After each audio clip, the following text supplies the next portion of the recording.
আমি 2018 সালে যখন সড়ক আন্দোলন হয় আমি তখন থেকে সরব, মানে আমি যে কোনো একটা আন্দোলন হোক কিংবা যে কোনো একটা অন্যায় হোক এগেনস্টে গান করতাম। সড়ক আন্দোলনে আমি গান করলাম আর কথার কথা, যেটা আমাকে প্রেশার দিয়ে একদম মানে সমস্ত সরকারের যেসব থাকে এনএসআই ডিজিএফআই ব্লা ব্লা ব্লা ওগুলা দিয়ে প্রেশারাইজ করে আমাকে ডিলিট করানো হয়েছে।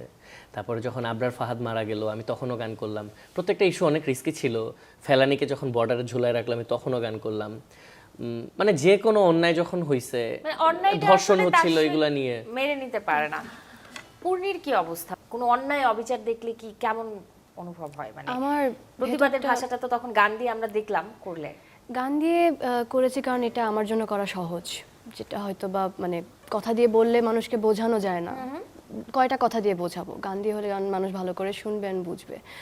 আর অন্যায় দেখলে, অবিচার দেখলে না একটা ভেতর থেকে একটা কেমন যেন অস্বস্তিকর বোধ করি আমি, যে আমি মানে যতক্ষণ না পর্যন্ত ওটা আমি সলভ করতে পারছি বা ওটা নিয়ে আমি কিছু বলতে পারছি খুবই খারাপ লাগে। তো ওই অস্বস্তি থেকেই আসলে এরকম প্রতিবাদ করা, যেটা জুলাই হোক বা এর পরবর্তীতে যদি কখনো করি একই কথা।